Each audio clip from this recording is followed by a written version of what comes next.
ntutubeshe kandi uvugisha ukuri yego ndashaka mu ncamake utubwire ukuntu wamenyanye n'umugabo wawe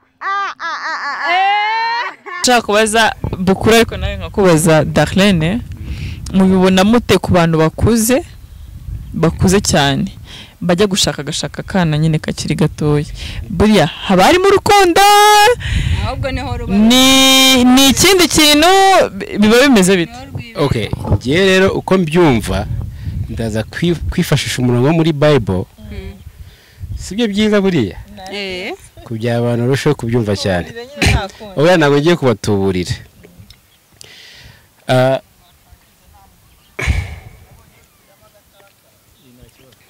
sasa ngewe uko mbyumva uwo musaza ahubwo yawana ari mu mwuka kabisa amahirwe ugiye kuyapfusha ubusa oya ikintu ubona watinye kumubaza cyangwa se uhora wibaza ariko wumva utamubaza oya ngiye ikintu ushaka kumubaza ni ikintu kimwe ndashaka kumubaza ibibazo bibiri bibaye bibiri ni bibiri ikibazo cya mbere mfite amatsiko yo kubona mama wawe muraho neza inshuti zacu abakunzi ba 10 to 10 TV ndetse n'aba Ivry na Vanilla plus Darlene plus Heaven ni za plus tubahaye ikaze turabakunda cyane haraciyeho iminsi tutabonana mwari mwatubuze ariko ubu ngubu twe tumaze iminsi duhuzemo gakeya twaza ariko uziko ibyo Even ntabwo uzi kurimba okay nta kibazo natwe tubikiriza twaza twaza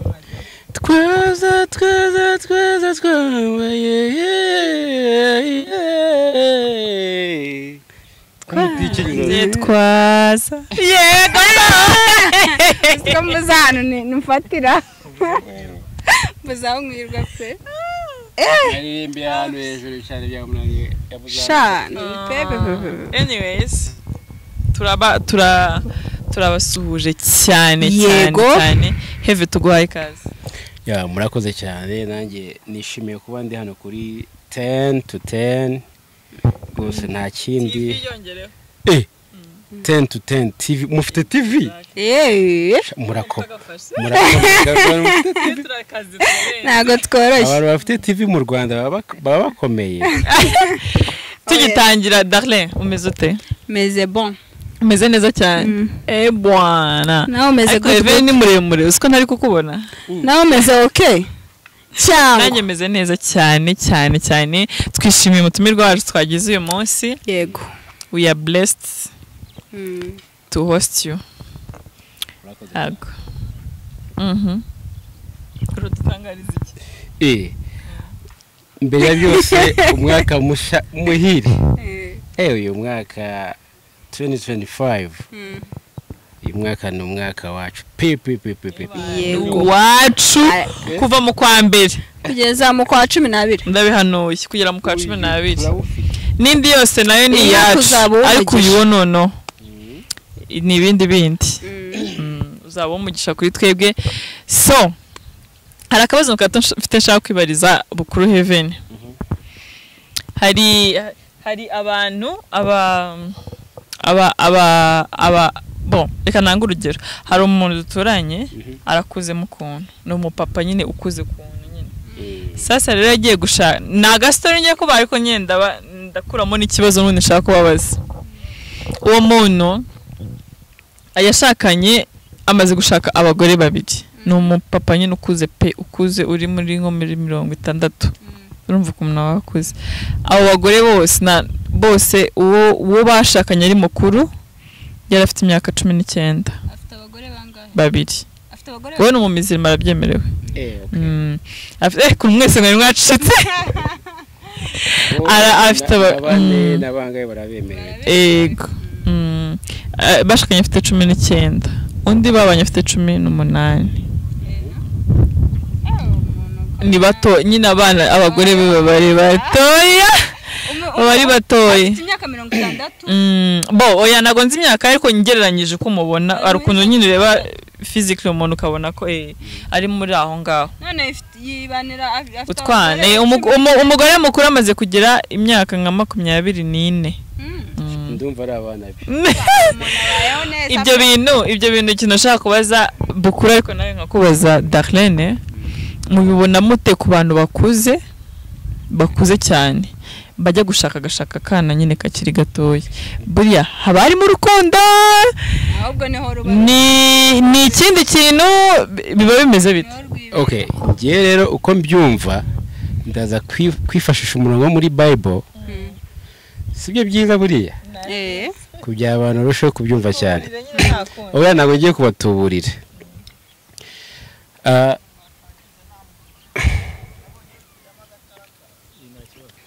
sasa ngewe uko mbyumva uwo musaza ahubwo ari mu mwuka kabisa oya usiko bize Bible nkagira ngo ugiye kubihakana umva banza mumve ari igihe ukora ibintu byinshi byiza ukabikirangirire ukamenyekana ariko ukaba ufite ikintu ubura ushobora kuba ufite amafaranga menshi ariko muri wowe ari nk'ikintu ubura ukavuga ati mu by'ukuri nubwo mfite amafaranga menshi nubwo mfite amamodoka nubwo ari ikintu mbura urumva wenda reka nifashisha umurongo muri Bible nigeze gusoma muri Bibiliya nubwo mumbabaye ntabwo nibuka ahantu byanditse ariko biri muri Bibiliya ngo Dawidi amaze gusaza ni umugabo witwa Dawidi muri Bible ngo amaze gusaza urumva ko nta mbaraga yari afite ni umuntu wabaye ari umuntu uzwi ari umuntu wubashwe ari umuntu urya neza umuntu ufite abagaragu aho ngo amaze gusaza baramubwira ati rero mwami reka tukuzana kana k'agakobwa gato cyane urumva uwo mwana w'umukobwa azajya gukuyakuya bavuga kuguyaguye ni kuguyaga uko ni mu kindi kirimi tutazi okay urakoze cyane kunkosora azajya kuguyaguya agufate neza ugubwe neza mu yandi magambo ususurukirwe rero abantu bakuru na Bibiliya rupuni bavugaho rero uwo mugendo numva mu by'ukuri ntabwo yabitekereje nabi nako umva ko ibintu byose yarabibonye yabonye amafaranga afite amamodoka ashobora kuba afite iki n'iki aho akabona ko akeneye bwa bwana buto imyaka mito bwo kumusazisha neza wa mwana uzamushajisha neza kandi ikindi bene abo bana ntabwo yamusuzugura amufata nka papa we ari igihe ntabwo bizi oya bayumva bangana umuntu mungana kenshi nyine hari ukuntu byikora ni nkuko tumenyereye ko iyo ubonye umuntu tuvuge ntabwo babangana cyane umukecuru ntabwo ushobora kumubona kimwe nkuko twahura ukambona jewe ntabwo mubibona kimwe niyo twaba duhuriye ahantu ushobora kumuhagurukira ariko njye ni wampagurukira kubera ko aba ari mukuru none se weka Darlene waraza kunsubiza kuri kote y'umukobwa Heaven nawe aransubiza kuri kote y'umugabo sibyo wowe bukuru Heaven reka ngo urugero ufite umwana w'umukobwa w'imyaka 18 ubaye mufite nyene urugero ngo haye ufite umwana w'umukobwa w'imyaka 18 agiye gushakana n'umuntu kurusha nk'imyaka nk'icumi wabyakira ute cyanjye umwana wawe ufite n'amafaranga ufite amafaranga ufite buri kimwe cyose nta kibazo afite cy'ubuzima financially ari stable aramutse yujuje imyaka y'ubukure imyaka leta ivuga ati iyi ni imyaka y'ubukure uyu muntu yemerewe kuba yashaka umwana akavuga ati papa njyewe uyu muntu ndamukunda n'umutima wanjye wose mva warenza yiki kuko ushobora kumubuza n'ubundi akavuga papa urambujije ariko urumva nuko uri kugira ntabwo ari ukubura kugira nuko uri kugira umwana wawe njyewe yujuje imyaka y'ubukure nabibabwiye imyaka leta ivuga ati uyu muntu yuje imyaka y'ubukure mwana akaza ati dari ngewe rero urumva nimuntera amabuye mwe abantu mwe akaza ati papa ngewe uyu muntu ndamukunda ntavuga ati rwose niba umukunda wamugane ya ndirimbo ya wa muntu ngo niba umukunda mujyane urumva niba umukunda kuko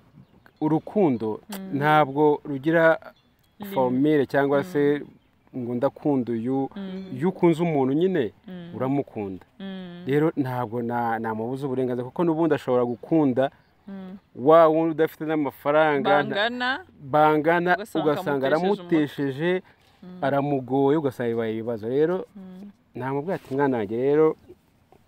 ngo yawe umugisha w'ababyeyi zana uwo muviye mugenzi wanjye tujye dusangira agacupa agafanta mugenzi wanjye rwose namusuhuze mbaho umugisha nta kindi Darlene wowe ufite umwana w'umukobwa sibyo yego afite 18 ans katwibaze arya niyo munemere gushakiraho yego 21 katuvuge bagize 18 bagize 18 ariko 19 18 barayemeye sure okay afite imyaka 18 agiye gushakwa n'umuntu kabisa wa wundi ungana na papa wawe uri kumva w'umusaza nyine umuntu ukuze bigaragara ko amuruta umurusha imyaka hafi 30 waye tutokesha wabyitwaramo no ari umwana wawe ntabwo natokesha uzi se buriya se urukundo icyambere umwana niwe wihitiramo sibyo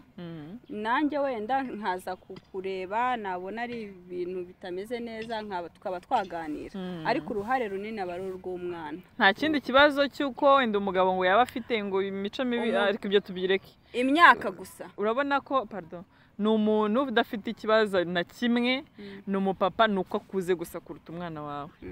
ubyumva gute ngewe ndabyumva gutya sibyo kubera ko ikintu icyambere kujya kubana n'umuntu kugira ngo donc mukreye urugo mwubaka urugo ntabwo wubakanye n'umusaza bivuze ko nta rugo ruzabaho urugo rubaho nta nubwo bivuga ngo nibura niwubaka n'umuntu uri mu myaka ingana n'iyawe bivuze ko ari bwo urugo ruzakomera sibyo iyo ni impamvu ngewe idashobora gutuma mvuga ngo mwana wanjye ibyo bintu wibijyamo icyo ni kimwe sibyo bivuze ngo amahitamo y'umwana nayashyigikira nkayubaha aba yari imyaka gusa nta kindi kintu wowe ubaye uri umuhitiramo baguhaye uburenganzira bwo kumuhitiramo niwamumuhitiramo cyane aba yari imyaka gusa nta kindi noneho reka twibaze ko ari we Darlene ko ari wowe ari jewe noneho ugiye guhitamo buriya mu buzima busanzwe tuzi ko kugira ngo abantu babane bisaba ko babanza gukundana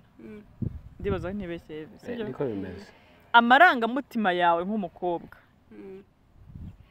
yagukururira gukunda umuntu w'umusaza abaye nta n'igiciro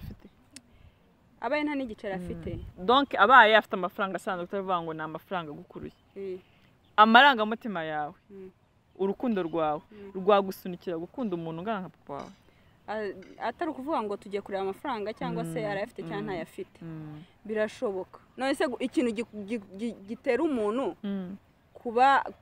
kuba yakururwa n'undi hari impamvu uwo musaza ashobora gukora ibyankururira kumukunda nk'abamukunda vie ni biki yaba yakoze vie ashobora kumubita nk'utuntu tw'udukeya sibyo ukabona nyitayo sibyo bituma se umuntu agira akunda undi ni ukubona kwitayeho ukabona uko umuntu agukunze ibikorwa by'urukundo ese umusaza yamye ibikorwa by'urukundo nkamwanga ngo nuko ari umusaza uzi ko umusaza gukorera ibintu kumva mu irimbi bamarina ngo umusaza n'umujene oya uretse ko abasaza ari nabo bantu bazi gutanga care bazi gucaringa seriously bazi gucaringa bazi nyine haba harimo na cya kintu nyine cyo kuba ari umubyeyi kiba cyaramugiyemo cyane hari oya ntabwo ari ngombwa bari divorce cyangwa yarabyaye no oya pana ashaka kuba kuze ariko atarigeze ashaka adafite n'abo bavukana oya bashobora kuba bafite ariko atarigeze abyara atigeze ashaka buryo uri mukuru uba uri mukuru no muri famiye hari ukuntu nyine uba uri mukuru sibyo hari abantu baba bari hasi yawe nyine iyo umuntu ari mukuru mani hari ibintu aba yararenze hari ibintu aba yarize byinshi hari ibintu aba yaraciyemo byinshi bivuze ngo biragoye ko mwagira icyo mupfa umuntu ari umusaza kuko aba yarize ibintu byinshi abizi biragoye ko yayoberwa uburyo gutwaramo kuko aba yaraciye mu bintu byinshi afite experience bivuze ngo gushaka kuguha wowe ibikunezeza biramworohera kuko hari ubumenyi aba afite burenze cyangwa se bitewe n'imyaka afite yego abasaza bazi gukunda abafite ibyo bita inararibonye sibyo bazi gukunda abasaza neza wambwira ngo nka Obe uri hariya yajya gukunda kimwe nk'umusaza ntabwo bishoboka Obe nibyo ra wakwigereranya n'umusaza ntabwo bishoboka Obe hari ibintu abataramenya hari trick abataramenya oya ariko umwana umusaza gutamuka avuga ati uyu niwe wanjye uyu kabisa Heve Darlene muraziranye ari ikibazo wumva ufitiye amatsiko utigeze umubaza wumva mubaza ariko vanira ni gashoza ikiganiro nahise niha gahunda yo kukiyobora wowe ntabwo tukubaza nange murambaza nta kibazo ndetse ko ndi kubona mutari kumbaza ngiye mureke imbabazi mfite ibibazo ngiye mfite amatsiko yo kubaza Darlene ikintu kimwe ikibazo cy'amatsiko kabisa ikibazo cy'amatsiko pe ati mbonye amahirwe hano se ngomba kuyapfusha ubusa nanze amahirwe Heve Darlene ngiye ikibazo nshaka kubaza ni ikibazo kiri simple kandi amahirwe ugiye kuyapfusha ubusa oya ikintu ubona watinye kumubaza cyangwa se uhora wibaza ariko wumva utamubaza oya ngiye ikintu ushaka kumubaza ni ikintu kimwe ndashaka kumubaza ibibazo bibiri bibaye bibiri ni bibiri ushobora kuba ari bibiri ikibazo cya mbere mfite amatsiko yo kubona mama wawe arahari mama wanjye aracyahari abahe arahari aba muri uru Rwanda rwose yewe impamvu mbaje mama ubundi numvise umuntu avuga ngo iyo ugeze mu gihe cyo kurambagiza nyine ushaka umugeni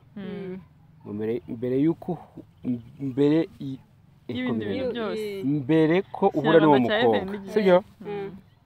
ugize amahirwe wabanza ukareba nyina w'uwo mukobwa kugira ngo nyine kugira ngo urebe ukuntu uwo muntu ugiye gushaka azaba asa ukuntu azasaza tu ukuntu azasaza kuko ari abakecuru bakura bafite fresheri basaza bafite fresheri nari ujya kumutera umutomba ngo ni ikizungerezi ebana ku buryo wumva ushaka kureba mama n'ibyo birimo iyo urebye mama ugasanga ni waba watiye umukobwa iyo usanze nta kigenda ikindi kintu uretse kumubaza ikibazo cya kabiri iyo usanze nyina ubona nyine ari umukecuru wawe nanjye impamvu namubaye turiya muntu ukuntu azasaza mama wanjye ni icyuki urumva nta muntu utajya ubona ko mama we ari icyuki impamvu bimubaje ariko n'icyuki wenda muzi ariko nta muntu kuri iyi si ushaka kubureba mama we ngo abone atari mwiza umuntu wese mama we nyine impamvu ngenda ari mbimubajije iyo ndebye ukuntu yimereye n'ukuntu yitonda n'ukuntu karashika marushyi banza wumve n'ukuntu ibyo byose byo hindura n'ukuntu afite imbaraga z'amashusho bihita bikwereka ko nditonda nagomeshe iyo bavuze nabyumvise abe yanikomereje bihita bikwereka ko mere kabisa ewana iyo umaze kureba mere rero igikurikiraho ushaka vesasi nawe ukamureba ukamureba waba uzi ahantu anywera ukajyayo ukumva ukuntu avuga ukuntu aganira ukuntu niba uvuga ati ariya hantu ngomba ugahita umenya imyitwarire ariko ubwo ni ku mukobwa nawe yabikoresha n'umukobwa nawe umukobwa nawe ushobora kubikoresha ariko umukobwa hari igihe usanga usibye ko mwebwe umutipe bamubwira uciye mu ijambo n'ubwo urinciyemo ndinyuzemo niruka ndiguhe cyangwa se ndacyarifite rime mbanze mvuge kangata nari ngiye kuvuga impamvu ku mutipe byo ntekereza ko bitameze gutyo umuhungu kenshi hari igihe umuhungu arivukira karacyarimo karacyarimo shaka agace no karagabura tubabare n'udusebye kashizemo urumva hari igihe kenshi umuhungu anige kuko nubwo bavuga ngo abantu urubyiruko rw'ubu ngo ni ibirara ngo ni ibiki hari n'abasaza b'ibirara urubizi réellement bibaho hari abasaza baba badashobotse pe hari rero papa washaka kuba adashobotse maybe wenda yarabangamiye na mama wawe yarabaye ikibazo mu rugo kenshi umuhungu hari igihe afata intambwe akavuga ati njye sinshobora kumera nka papa subizi nabyo birashoboka ati njye sinshobora kumera nka papa we agafata umurongo we kandi mwiza ku buryo ushobora kwibeshya ko ugiye kureba papa wenda imyitwarire n'ibiki ugasanga ugiye kwibeshya wenda we imyitwarire y'umuhungu ntayihuriye n'iya papa we uri kumva ariko bitandukanye n'umukobwa kenshi umukobwa uburira agira kenshi abukura kuri papa kuri mama abukura ku babyeyi bombi abukura ku babyeyi bombi wagira amahirwe yo kuba abafite bombi sava ariko no ku muntu ufite umubyeyi wananiranye se nawe urananirana kenshi niko bigenda ni ukuri n'abaciye no mu ijambo waruduciyemo urabona igiti kiri hano urubuto rwacyo rukagwa hasi ntabwo warusanga hirya iriya hepfo hariya urusanga munsi y'igiti nyine urubuto rugwa hafi y'igiti cyabo hanyuma umuhungu we ntabwo ari urubuto ntabwo ajya apfa kujya kureba umuhungu we oya kenshi umuhungu kubera ko aba yihigira kenshi umukobwa aba ameze nk'umuntu uri protected mu rugo umukobwa kuko buriya abana b'abahungu n'abakobwa ntabwo bafatwa kimwe mu rugo nta nubwo bahangayikirwa kimwe mu rugo rero ari pardon gatuma ndangiza kenshi buriya n'umuntu ufite umwana w'umukobwa ntabwo amuhangayikira nk'uko ahangayikira rero iyo umukobwa atagira amahirwe kugira ababyeyi bamwitaho hari igihe usanga nyine atannye kugira ngo abashe we kwirinda cyane ashyiremo imbaraga ze zitarimo iz'ababyeyi kenshi hari igihe usanga bigorana ariko umuhungu we yishakira inzira byanga bikunda ikaba nziza cyane ikaba mbi ese ibyo bintu biba ari amaraso akurikirana cyangwa se biterwa n'uko papa wamubonye ukuntu abayeho ukuntu agana n'abantu impamvu mvuze ibyo bintu ni uko ari abana babaho ari imfubyi agakura atazi papa we atazi mama we kandi ugasanga uwo mwana afite ubuhanga afite ubwenge ku buryo ushobora kwibaza yabikuye hehe bijya buriya rero reka nkwereke bajya bavuga ngo aho kugira ugire umubyeyi mubi arutwa n'udahari urabizi ndabizi n'ubwa mbere byo mubyumvishe buriya wa wundi uzi ko atamufite byanga we yirwanaho kuruta wa wundi ubafite ariko badafite ikintu bamumariye wandi bafite badafite ikintu bamumariye bamwanduza nawe ubwe imico mibi ibyo bafite nibyo bamuha uri kumva ariko wa wundi utabafite we yikurira hirya no hino none se ikindi kibazo akandi kabazo ku babyeyi bombi mama ari mwiza imico myiza papa ari mwiza imico myiza ubuhanga aho ugasanga umwana yarabananiye byaranze umwana aba yarakomotse iyo bimwe yatubwiraga umwana yivukira bijya bibaho n'ubundi baravuga ngo mu bantu beza ntihajya buramo ababi no mu bantu babi ntihajya buramo abeza hari igihe usanga umwana wa pasiteri ari ubaye kirara sibyo hari igihe usanga umwana w'umusinzi runaka ari umuntu ubaye umuntu w'umugabo ibyo rero dukomeze twirukanke amasaha ataducika wari ufite ikindi kibazo cya kabiri ugiye kumubaza uracyakibuka icyadonani cyatwakujyanye mwajyanye ahandi hantu neza icya mbere cyo cyari ukumenya ko mfite mama uba akiriho ndifuza kuzamubona ndifuza ko kabisa uzaduza nkamusuza nk'ati mama nzabahuza pe vraiment ndagushimiye warakoze nzabahuza ikibazo cya kabiri usibuka ndakibutse ntutubeshe kandi uvugishe ukuri yego ndashaka mu ncamake utubwire ukuntu wamenyanye n'umugabo wawe ako kanza ukuntu yagucitinze ukuntu wamwemereye niba waramukatiye niba none se waretse nkazayivuga ahari ngaho dupfunyikiye nawe tuzamushaka dusubize uburyo nese icyo kibazo nababwiye ngo ni ikibazo cy'amatsiko bafitiye amatsiko ibura yarananiwe kubikubaza mubwire uburyo twahuye aho twahuriye oya mwamenyanye mute twamenyanye gute uburyo twamenyanye mute donc mwakundanye gute reka ngumara amatsiko sibyo uburyo nge namenyanye ntabwo ari bushire arashira uburyo twamenyanye byari byoroshye cyane kubera ko twari duturanye muri quartier dusangira bamwe bajya iwabo bakina umupira na basaza banjye urumva twari tuzanye nk'abaturanyi ntabwo yigeze ajya kure zigenza ntabwo yigeze ajya kure urumva ukuntu twafatiye hamwe jewe twari duturanye rwose twari turi abaturanyi yirobeye agafi yaratuye hafi y'inyanja ubundi nta kujya kure katakinyuriraho kitambutse kwa kundi muraba usunika amazi gutya cyangwa amazi niyo muraba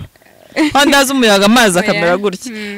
agafi karizanye gutya no mu ntoki ze ngo pa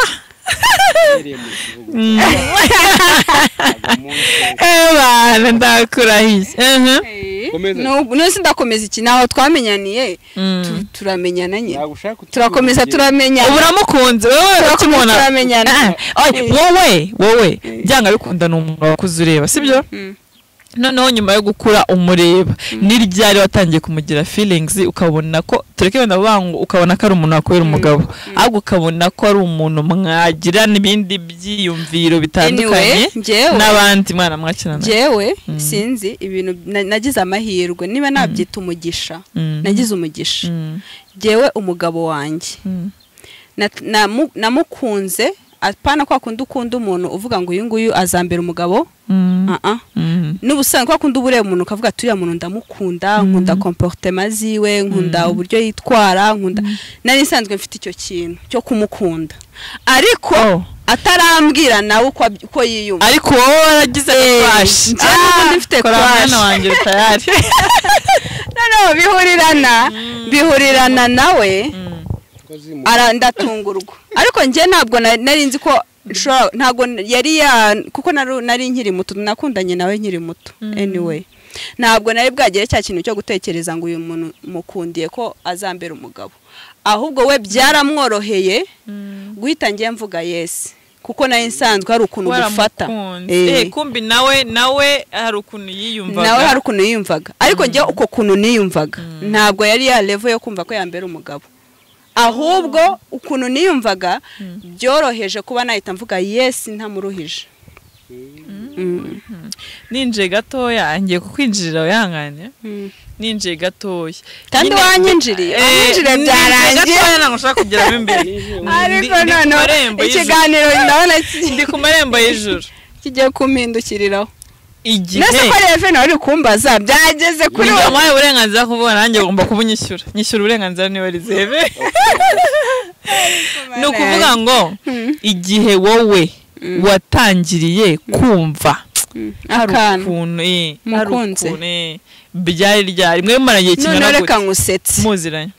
urumva nk'abantu twari duturanye ntabwo namenye igihe twari tumaranye tuziranye ahubwo wenda mu rukundo nibwo natangira kubara ariko n'ubundi twari dusanzwe tuziranye tumenyeranye ahubwo mva ikintu ngewe najyaga ndeba umugabo wanjye atarambwiye ibyo bintu byose bidahari ibaze ko namurebaga nkamwifuriza kuzabona umugore mwiza najyaga mbimusengera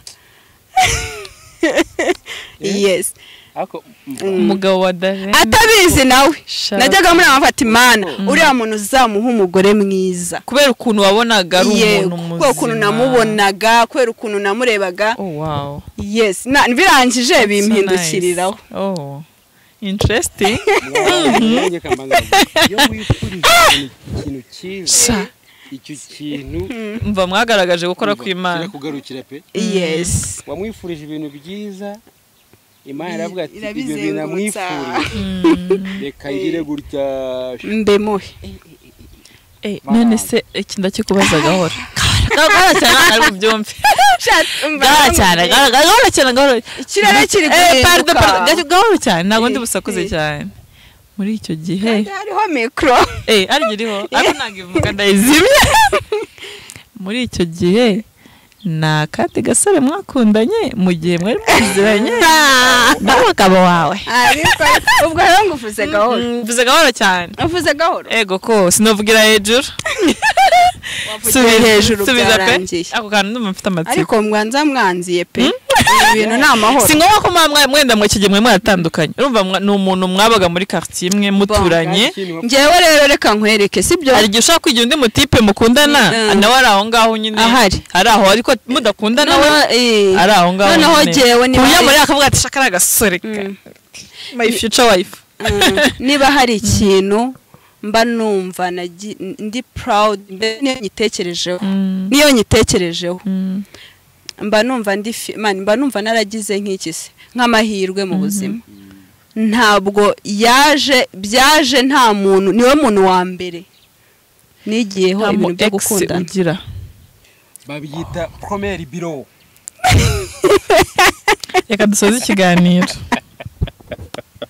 reka dusoze ikiganiro ako kantu niko nashaka kuvuga ikiganiro kikarangira washakaga nabikekaga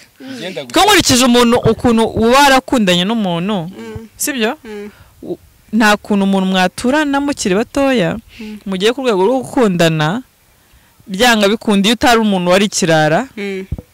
byanga gukunda umuntu aba yaragufite gutya kugira ngo ubashe kujya ahandi noneho si tuwe none waramukunzeho na mbere yuko we abikubwira sibyo wenda nawe ko byaraje imbere simbizi sindi bubyinjiremo cyane ariko wowe ni kuri sindi bubyinjiremo ndi ku marembo sinshaka kurenga mu burenganzira ninjiremo nkubaza oya uretse nabitekereje kwa nyine ntabwo ugeze aguha umwanya wo kujya ahandi hantu nyine ngo ugire abandi bantu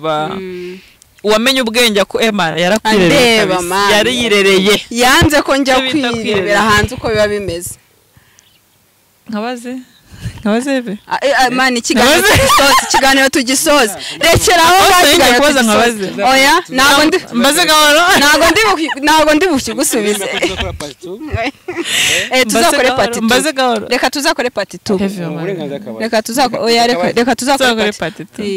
tuzakore pati tu bandiganya ijambo nyine nakundi reka tuzakore pati tu isi ndanyibuka